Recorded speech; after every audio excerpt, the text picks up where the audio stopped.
정도전이 한 번씩 술이 취하면 이런 얘기를 했었답니다. 항고조가 장자방을 쓴 것이 아니라 장자방이 그를 키운 것이다. 수양대군에게 이렇게 얘기를 하죠.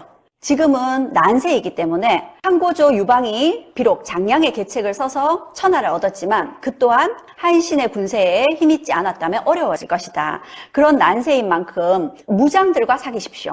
조선의 킹메이커들, 왕을 만든 사람들입니다. 다른 이름으로 용의 등에 올라탄 사람들. 제가 오늘 4사람 만나보도록 하겠습니다. 우선 첫 번째 예상하셨을 겁니다. 정도전입니다. 이성계를 왕으로 세우고 조선을 설계한 사람이죠. 정도전이 고려 말에 신진사대부로 나섰지만 이 사람 사실은 집안도 별로 볼 게 없었고요. 신진사대부였지만 승승장구하지 못했습니다. 사건이 있었는데 북원의 원나라 사신들을 접대하라 그랬는데 거부했어요. 그래서 유배를 보내지게 됩니다. 그 유배를 보내질 때 정도전과 정몽주가 함께 유배 보내졌거든요. 유배가 풀어지고 나서 정몽주는 다시 관직에 나갔어요. 그런데 정도전은 불러주지 않았던 거죠. 그러니까 세상으로부터 약간 따돌림? 세상이 자신을 알아주지 못했던 그런 시대를 살았습니다. 정도전이 그렇게 혼자서 떠돌아다니면서 할 일이 없죠. 공부했습니다. 책을 읽었어요. 책을 읽다 보니까 유교 경전 중에 맹자 이야기에 딱 꽂혔습니다. 맹자 이야기를 들어보니까 새로운 시대를 열어야 되겠다라는 혁명의 생각을 조금씩 키우기 시작합니다. 그래서 이 정도전은 나라도 임금도 백성을 위해서 존재할 때만 가치가 있다. 이런 생각을 가지게 되었고요. 더 나아가서는 백성의 마음을 얻으면 백성은 복종하지만 백성의 마음을 얻지 못하면 백성은 임금을 버린다. 이런 생각을 가지게 된 거죠. 그래서 왕을 바꿀 수도 있다. 이런 역성혁명의 꿈을 조금씩 키우기 시작합니다. 그러면 이런 역성혁명, 새로운 나라를 세우려면 그럴 만한 인물을 찾아봐야 되겠죠. 그래서 정도전이 찾은 인물이 이성계였습니다. 정도전 역시도 고려 사회에서 내세울 게 없는 사람이었어요. 그런데 이성계도 마찬가지였습니다. 이성계도 고려 사회에서 이름난 권문세족도 아니었고 함흥 변두리 출신이었죠.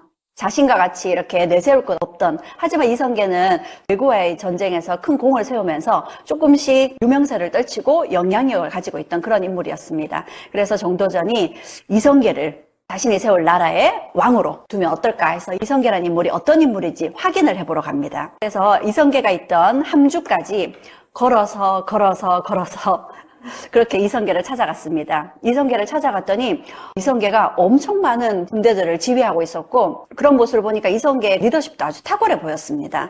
이성계가 정도전도로 어찌 찾아왔느냐 이렇게 물었겠죠. 그렇죠? 그러자 정도전이 이렇게 얘기를 합니다. 정말 훌륭하십니다. 이만한 군대가 있으면 무슨 일인들 못하겠습니까? 이렇게 얘기를 해요. 그래서 이성계가 그게 무슨 말이요? 하니까 정도전이 그냥 말 그대로 이만큼의 군대가 있으면 무엇이든 할 수 있겠다는 생각이 듭니다. 이렇게 말을 얼버무렸습니다. 마음속으로는 아마 정도전이 됐다 싶었을 겁니다. 이성계를 앞세우고 새로운 나라를 설계하는 꿈을 마음속에 가졌을 거예요. 그런데 이성계에게는 솔직하게 얘기를 하지 않았죠. 이성계도 그냥 무장이 아니거든요. 이성계도 많은 책을 읽은 무장입니다. 아마 이성계도 그때 정도전의 마음속에 이런 큰 꿈이 있는지 느끼지 않았을까요? 그렇게 이 두 사람의 만남이 역사를 바꿔놨습니다. 그렇게 이성계를 만난 정도전은 차차 이성계가 가까워지면서 자신의 꿈을 얘기를 했고요. 정도전은 무릇 이성계가 정도전과 함께 모의하지 않은 것이 없을 정도로 정도전이 모든 일에 관여를 했고 이성계가 조선을 세우는데 큰 공을 이루었습니다. 그렇게 조선이 세워졌죠. 조선을 하나부터 열까지 정도전이 설계를 했습니다. 정도전이 설계를 하면서 우리가 알고 있는 숭례문, 흥인지문, 숙정문, 그리고 돈이문 이렇게 유교의 이념에 따라서 문 이름을 만들고요. 강령전이라든지 근정전이라든지 경복궁이라든지 이런 이름들도 모두 정도전이 다 이름을 붙였습니다. 그렇게 조선의 나라를 하나부터 열까지 다 설계를 한 거죠. 그리고 정도전에 져서 조선 경국전에 이 조선을 다스리기 위한 기본 법이 다 들어가 있었고요. 그리고 경제문감이라는 책에서는 이 새로운 나라의 경제에 대한 것들, 그런 것들을 정도전을 모두 다 설계해두고 있었던 거죠. 그렇게 정도전이 조선이라는 나라를 설계했습니다. 조선을 세운 건 우리가 이성계라고 알고 있지만 사실은 이성계를 세운 것도 정도전이었고 조선을 하나부터 열까지 설계한 것도 역시 정도전이었던 거죠. 그러면 이 정도전은 이 조선의 나라를 어떤 나라를 만들고자 했을까요? 정도전은 백성을 위한, 백성이 중심이 되는 민본주의의 나라를 만들고자 했습니다. 왕이 독단적으로 제멋대로 정치를 하는 것이 아니라 신하가 중심이 되는 정치, 뛰어난 신하들이 배출이 되어서 그들이 조선의 역사를 이끌어가는, 왕보다는 신하가 중심이 되는 그런 나라를 꿈꾸었을 겁니다. 그리고 자신부터가 어떻게 했나요? 자신부터가 새로운 나라를 세우면서 이성계를 자신이 세우고, 이 나라 역시도 자기가 모두 설계를 했었죠. 자, 그러니 이 정도전이 한 번씩 술이 취하면 이런 얘기를 했었답니다. 한고조가 장자방을 쓴 것이 아니라 장자방이 그를 키운 것이다. 이걸 다르게 해석하면 어떻게 해석할 수 있을까요? 이성계가 자신을 쓴 것이 아니라 자신이 이성계를 세워서 조선을 건국한 것이다. 이렇게 볼 수 있겠죠. 좀 지나친 자만감 이런 게 느껴지지 않나요? 정도전은 자신의 뜻대로 신하가 중심이 되는, 재상이 중심이 되어서 위로는 왕을 잘 받들고 아래로는 신하들을 잘 통솔해서 나라를 끌어가는 그런 재상 중심의 정치를 꿈꿨고요. 그러기 위해서는 왕을 잘 교육을 시켜서 그런 왕을 만들어야 됐습니다. 그래서 이성계의 막내 아들이었던 이방석을 세자로 추천하게 되죠. 이방석을 세자로 추천하다 보니까 실제로 조선 건국에 큰 공이 있는 이방원은 세력에서 밀려나게 됩니다. 이방원이 정몽주를 죽인 것 때문에 여론이 이방원에게 좋지 않았지만 이 일 때문에 1등 공신이라고 할 수 있는 이방원이 세력에서 배제됨으로 인해서 안타까워하는 그런 여론이 만들어지게 됩니다. 그리고 정도전이 당시에 명나라를 치려는 요동정벌의 계획을 가지면서 이방원을 비롯한 왕자들의 사병을 다 거두어들여요. 그러면서 권력은 자신이 차지하고 함께 조선을 세웠던 이방원은 권력에서 배제시키게 되죠. 그게 결국 이방원으로 하여금 왕자의 난을 일으키게 되는 배경이 되지 않았을까, 그렇게 볼 수도 있을 것 같습니다. 그래서 이 조선을 자신이 직접 설계하고 이 조선을 자기가 원하는 나라로 끌어가고자 했던 그런 자만심이 결국 왕자의 난 때 이방원에게 죽임을 당하고 자신이 이루어놓은 모든 거 다 잃게 됩니다. 그래서 정도전은 거의 400년 동안 조선 역사에서는 음험한 성격의 정도전이다, 간사한 신하였다, 태종실록에서도 정도전의 반란이다, 이렇게 정도전은 아주 부정적인 평가를 받으면서 자신이 이뤄놓은 조선 건국의 공신 책봉 이런 것도 모두 다 빼앗기게 됩니다. 그렇게 조선을 세웠지만 조선에서 잊혀지게 된 거죠. 이성계를 앞세워서 조선을 세우면서 자신이 1인자로 세웠던 이성계보다 자신이 1인자를 능가하는 지위를 가지려고 했던 것이 어쩜 자신의 이런 몰락을 초래한 것이 아닌가, 그렇게 보여집니다. 자, 다행히 정도전에 대해서는 400여 년이 지나서 고종 때 와서 다시 공신 책봉이 내려지게 되고요, 명예회복이 이루어지게 됩니다. 그래서 지금은 정도전에 대한 다른 평가가 나오고 있습니다.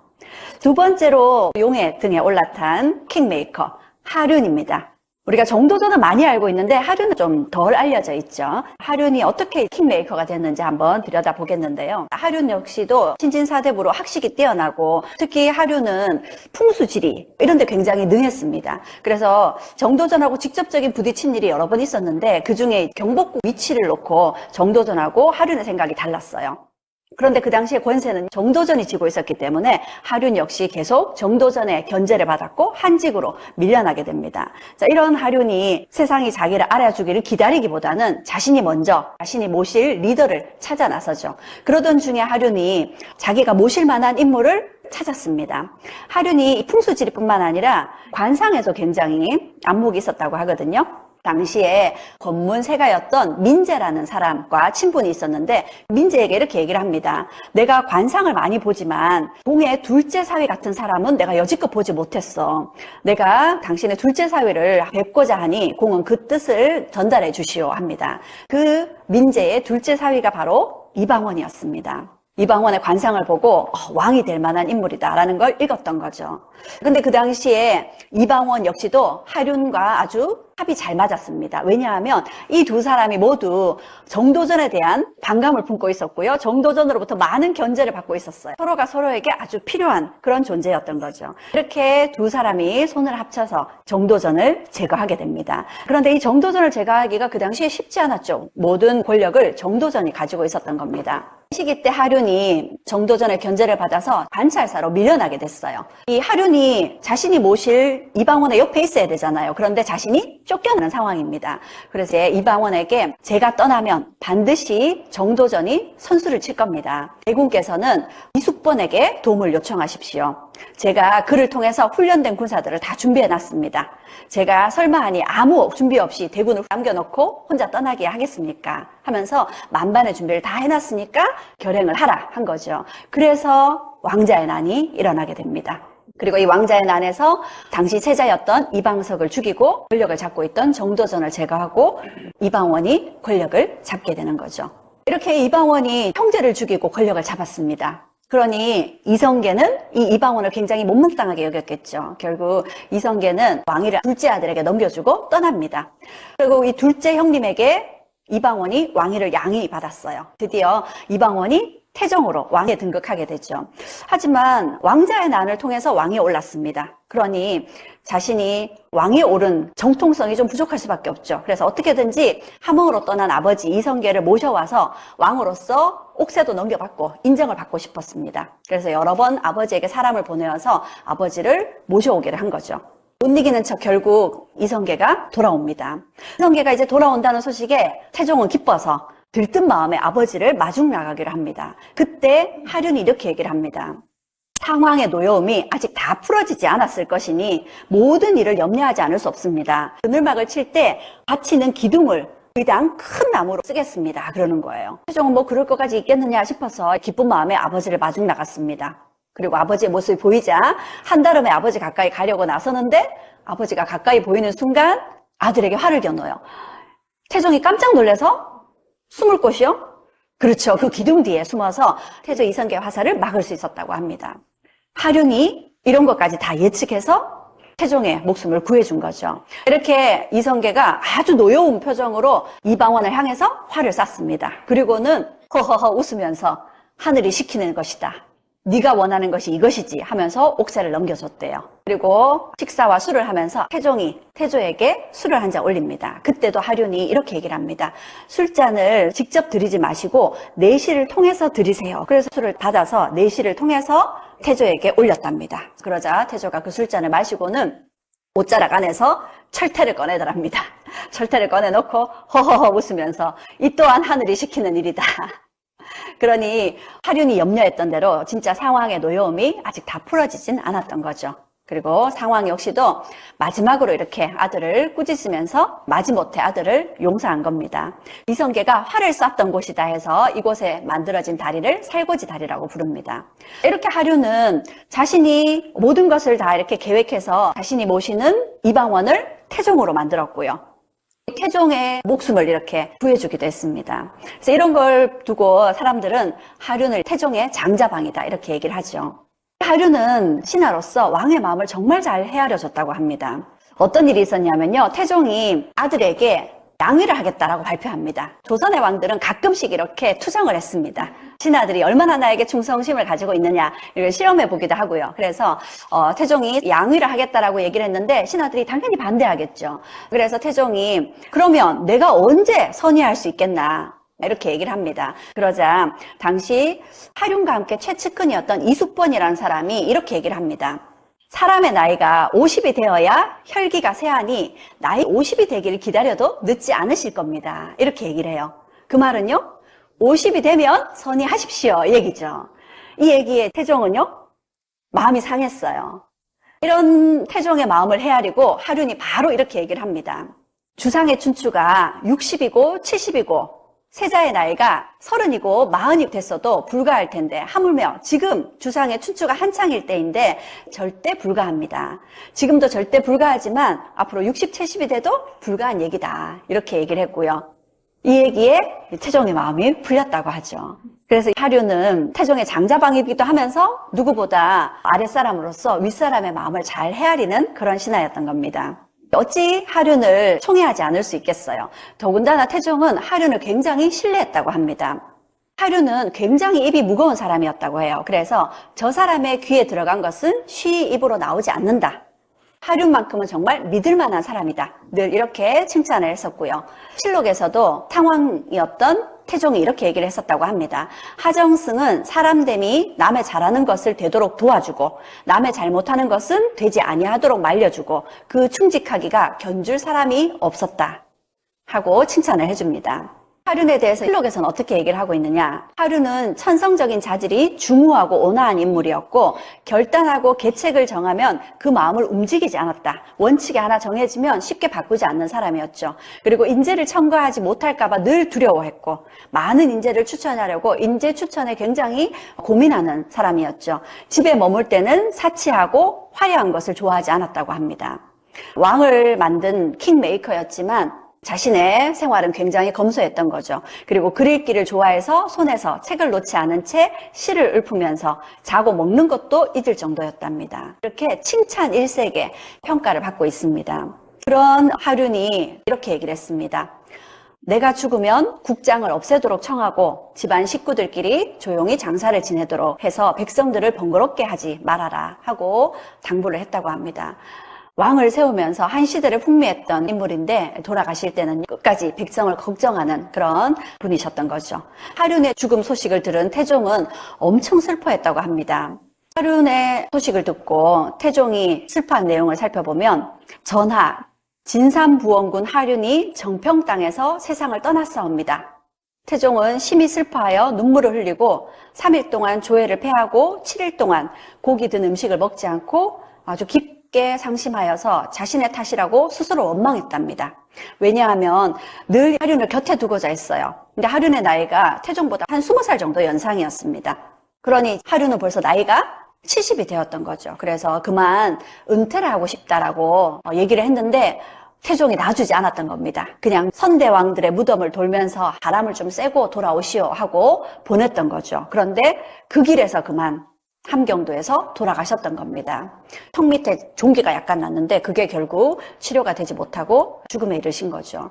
그런 모습을 보면서 자신이 하륜을 죽게 한 것이다 이렇게 스스로를 탓할 정도로 하륜의 죽음을 슬퍼했다고 합니다. 누구보다 잘 마음을 헤아려줬던 하륜을 잃었으니 태종의 슬픔이 굉장히 컸을 겁니다. 그러면서 이제 조정의 대사를 염려하며 얼굴색이 변하지 않고 나라를 반석에 올려놓을 인물을 어디서 바라겠는가 이렇게 한탄을 했다고 합니다. 이렇게 하륜의 이야기를 살펴봤고요. 그 다음은 태조를 만든 한명회입니다.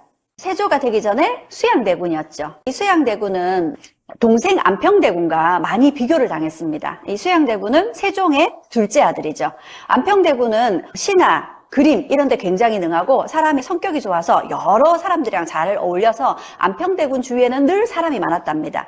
그런데 반해서 수양대군은 무인 기질이 있어서 안평대군하고 여러 가지로 많이 비교됐다고 하죠. 근데 이 시기 때 문종이 재위 2년여 만에 갑자기 돌아가시게 되고 어린 단종이 12살에 왕위에 올랐습니다.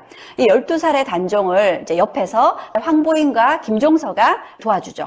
황보인과 김종서가 정치를 도와주면서 단종에게 왕으로서 사람들을 임명할 때 후보자에 이렇게 노란색으로 표시를 해둡니다. 그러면 이거 보고 단종이 임명을 하는 거죠. 그러면 이 정치는요, 단종이 하는 것처럼 보이지만 뒤에 김종서와 황보인이 정치를 주도하고 있는 거였습니다.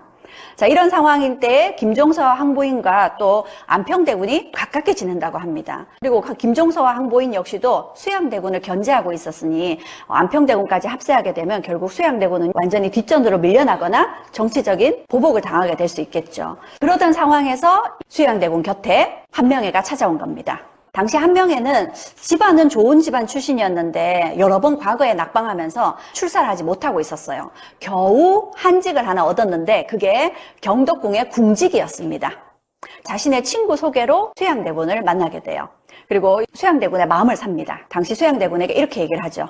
지금은 난세이기 때문에 한고조 유방이 비록 장량의 계책을 써서 천하를 얻었지만 그 또한 한신의 군세에 힘있지 않았다면 어려워질 것이다. 그런 난세인 만큼 무장들과 사귀십시오. 안평대군 주위에 그림이나 글씨를 쓰는 사람이 많다면 수양대군은 무장들을 곁에 두십시오 하는 거죠. 그렇게 이제 수양대군이 한명회의 말을 듣고 사냥을 핑계로 무장들과 친하게 지냅니다.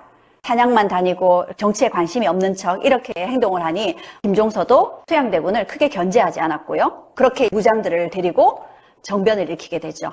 그 당시에 권력을 쥐고 있던 김종서를 죽이고 신하들을 궁궐로 다 불러들이고는 살생부에 따라서 반대 세력들을 다 치게 됩니다. 이 살생부는 한명회가 만들어졌다고 하거든요. 여기서 이 살생부란 말이 처음 나왔다고 하죠. 이 정변을 우리는 계유정난이라고 하죠. 이 정난의 뜻이 어려울 난자입니다. 어려움을 편안하게 했다라는 거예요. 당시에 어려운 사정을 바로잡았다, 이런 의미가 되는 겁니다.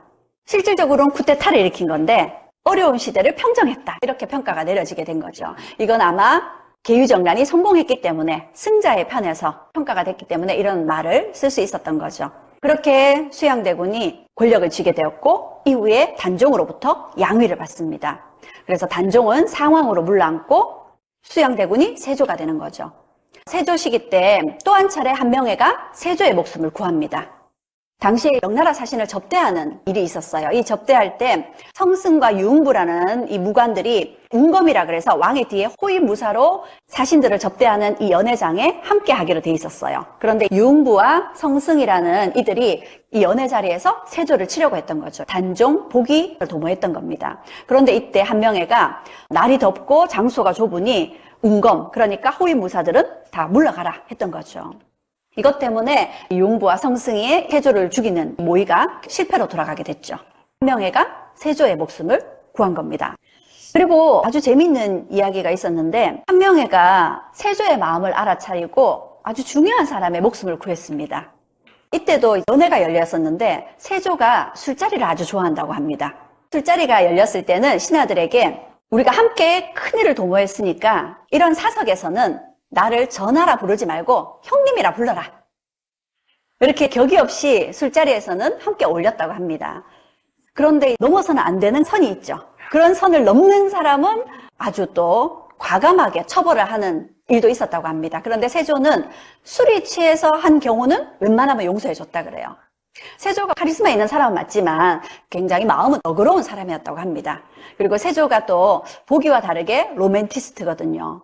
정의왕후를 굉장히 아꼈다고 합니다. 신하들이 전하께서는 왕비 어디가 그렇게 좋으십니까? 타석에서는 그렇게 농담을 할 정도로 허용해주는 그런 스타일의 왕이었던 거죠. 사실 한명회는 술을 잘 못한다고 합니다. 그런데 한명회가 세조의 가장 측근이니까 늘 술자리에는 함께 참석을 했다 그래요. 이날 술자리에서 세조가 신하들과 함께 여러 가지를 하다가 신숙주에게 팔씨름을 하자 했습니다. 세조하고 신숙주가 동갑이거든요. 그래서 신숙주를 불러다가 팔씨름 하자 그랬어요. 근데 이 신숙주는 사실 공부만 한 사람이잖아요.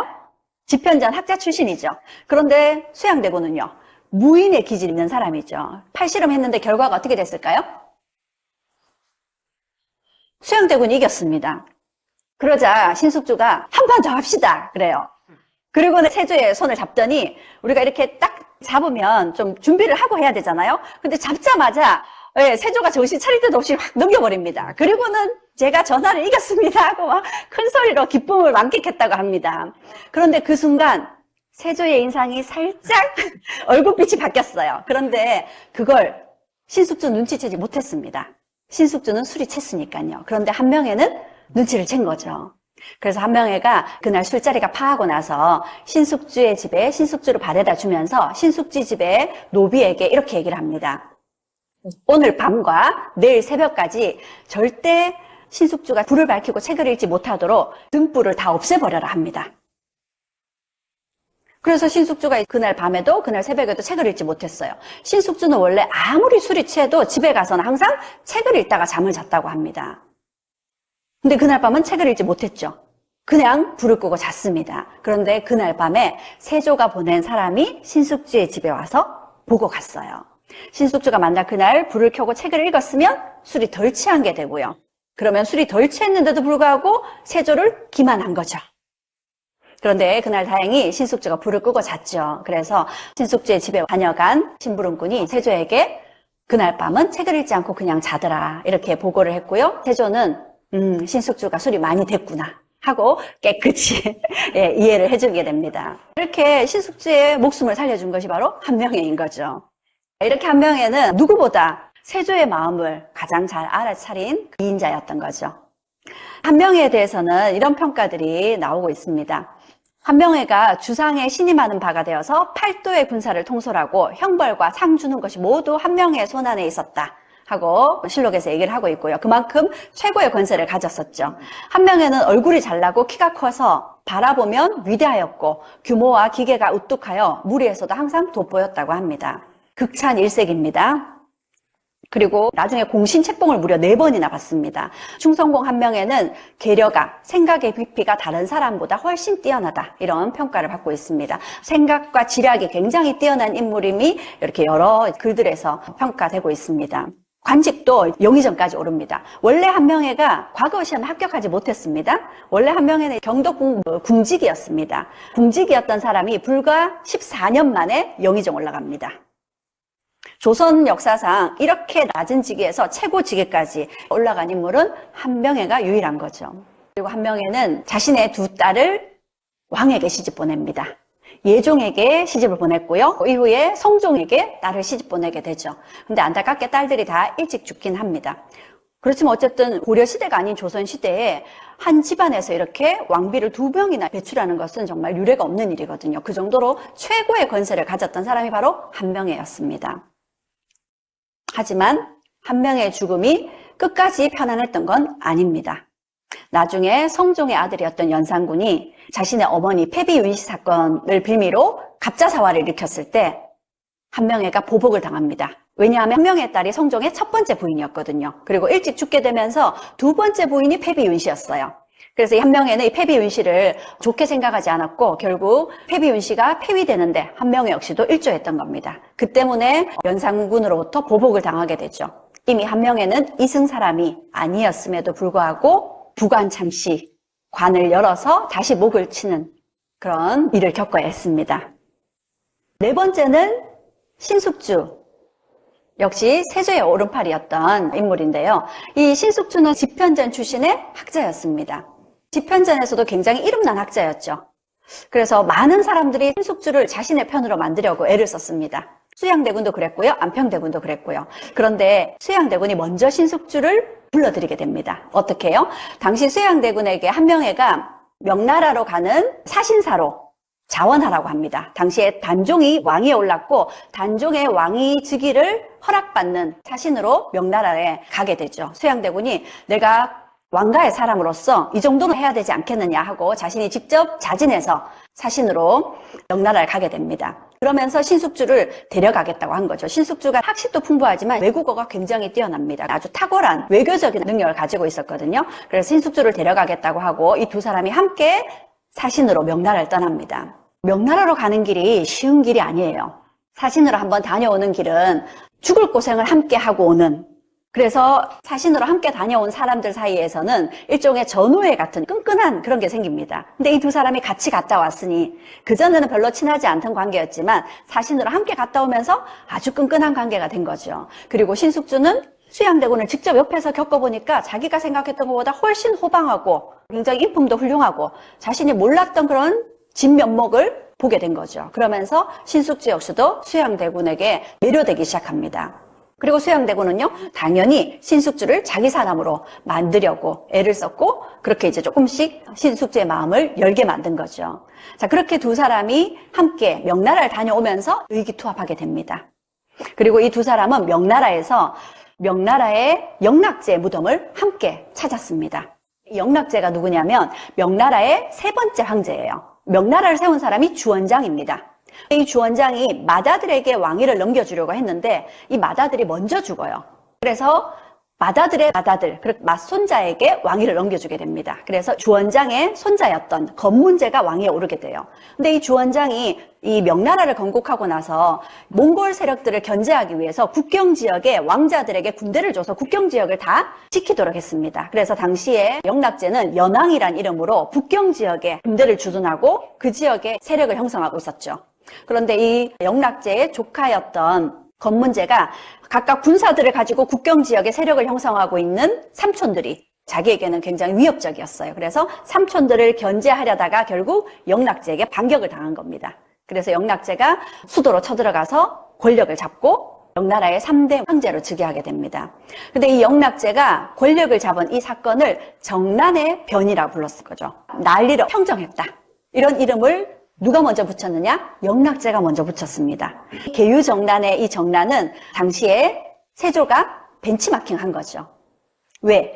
명나라 황제, 그것도 명나라에서 가장 존경받고 가장 세력을 떨쳤던 그 영락제가 했던 거니까 조선에서도 그대로 인정을 받는 거죠. 그렇게 이 두 사람이 영락제의 무덤을 참배를 하면서 어쩌면 세조의 마음속에는 영락제처럼 조카를 몰아내고 자기가 왕이 되고자 하는 그런 결심이 섰지 않을까 싶고요. 또 이 자리에 함께 영락제의 무덤에 참배했던 신숙주의 마음속에서도 어쩌면 단종보다 이 쇠양대군 같은 사람이 왕이 된다면 조선을 위해서 더 맞지 않을까. 이렇게 두 사람이 영락제의 무덤을 참배하면서 이렇게 같은 마음을 가지게 됐지 않았을까, 이런 생각을 해봅니다. 이 신숙주에 대해서는 역사에서 이렇게 평가를 하고 있습니다. 성종실록에 적혀 있는데요. 세종이 문종에게 이렇게 얘기했답니다. 신숙주는 국사를 부탁할 만한 자이다. 나랏일을 부탁할 만한 그런 능력 있고 믿을 만한 사람이다. 이렇게 얘기를 한 거죠. 이걸 이제 쇠양대군도 같이 듣고 신숙주를 자기 편으로 만들고자 했던 거죠. 신숙주는 천자가 고매하고 관우하면서 활달하였으며 경사에 두루 미치고 의논에 항상 대체를 지녀서 까다롭거나 자질구레하지 아니하였으며 대의를 결단함에 있어서는 강화를 터놓은 것과 같이 막힘이 없어서 조야가 의지하고 중히 여겼다. 사실 우리가 뭔 말인지 정확하게 모르겠지만 좋은 말인 것 같습니다. 그렇죠? 그렇게 성종실록에서도 신숙주에 대해서 칭찬 일색입니다. 원래 신숙주는 세종이 키운 인물입니다. 이 신숙주가 그래서 세종을 모시고 세조를 모시고 예종을 모시고 성종까지 모시게 되죠. 그래서 조선 정기를 안정시키는 건 물론이고 조선 정기의 발전을 제일 앞에서 이끌었던 그런 인물이라고 볼 수 있습니다. 신숙주에 대해서 세조가 이렇게 얘기했다고 합니다. 당 태종에게 위증이 있었다면 나에게는 보현제가 곧 위증이다. 이 보현제가 신숙주의 호입니다.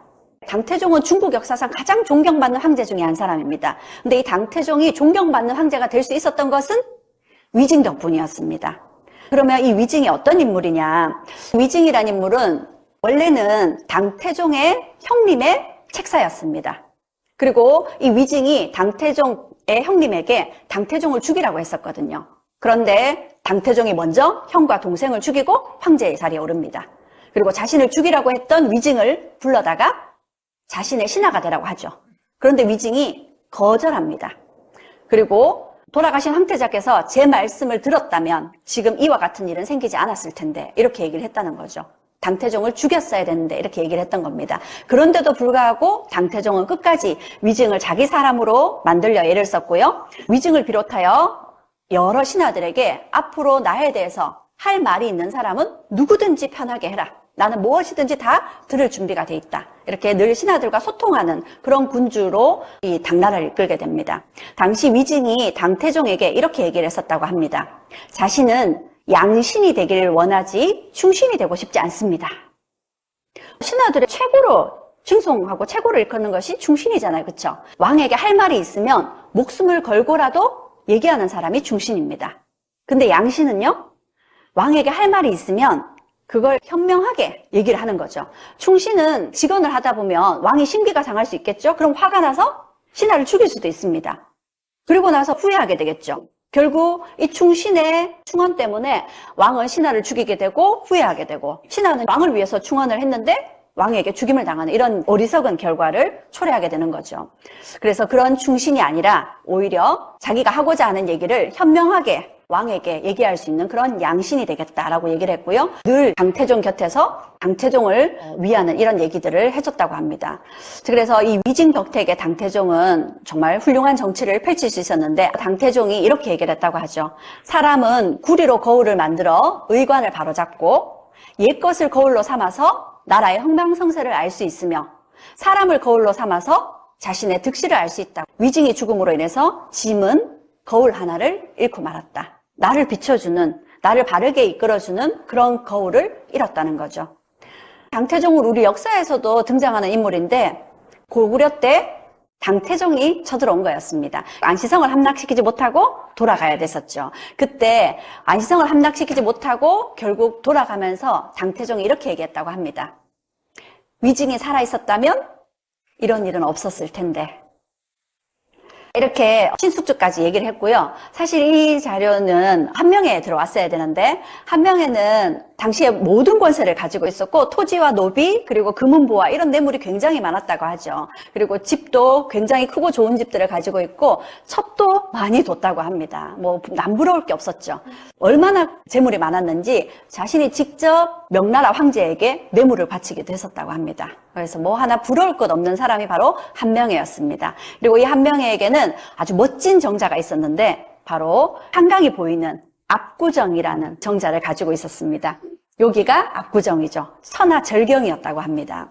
이렇게 한명회는 모든 권세와 남부러울 것 없는 이런 노년을 보내게 되는데 이 압구정은 얼마나 유명한지 명나라 사신들도 조선 땅에 오면 압구정에서 한번 놀아봤으면 좋겠다 할 정도였답니다. 그래서 당시에 성종이 직접 한명회에게 부탁을 했답니다. 명나라 사신을 압구정에서 하루 즐길 수 있게 해달라. 그러자 한명회가요? 그러려면 궁궐에 있는 왕이 쓰는 천막 그걸 빌려달라고 합니다. 왕의 전유물인데 그걸 자기에게 빌려달라고 하는 거죠. 여기서 놀게 하는 대신에 그게 필요하다 이렇게 얘기합니다. 그러자 성종이 굉장히 화를 냈다고 합니다. 한명회가 모든 권세를 갖고 있긴 하지만요. 지금 한명회는 왕의 전유물을 탐내는 넘어서는 안 되는 선을 넘은 거죠. 그 정도로 한명회는 굉장한 권세를 가졌지만 결국 그로 인한 것들이 쌓이면서 나중에 부관 참시를 당하는 그런 화를 겪게 된 것 같습니다. 이렇게 네 사람의 킹메이커를 같이 살펴봤는데요. 킹메이커, 이들은 자신이 세운 왕이 최고의 치세를 여는 것을 지켜본 숨은 실력자들이었습니다. 어쩌면 자신이 세운 왕을 보면서 대리만족 혹은 흐뭇하게 웃음을 지면서 즐기지 않았을까 이런 생각도 해봅니다. 세상은 왕이 움직이는 것 같지만 실질적으로 당시 세상을 움직이던 사람들은 이들이었던 거죠. 그렇게 그들은 그 한 시대를 풍미하고 즐겼던 이들입니다. 자, 조선의 킹메이커들, 그들은 어떻게 킹메이커가 될 수 있었을까? 제가 두 가지로 요약을 해봤습니다. 첫 번째는 그들에게는 왕을 보는 안목이 있었습니다. 자신들이 리더가 되는 것이 아니라 왕을 내세워서 자신들이 원하던, 자신들이 꿈꾸던 나라를 만들고자 했던 거죠. 그리고 끝까지 왕의 곁에 있을 수 있었던 건 이들이 왕의 마음을 읽는 능력이 있었기 때문입니다. 그래서 1인자를 알아보는 안목도 있어야 되겠지만 1인자의 마음을 헤아릴 수 있는 능력을 갖춰야 되는 것도 2인자의 필수 요건이지 않을까.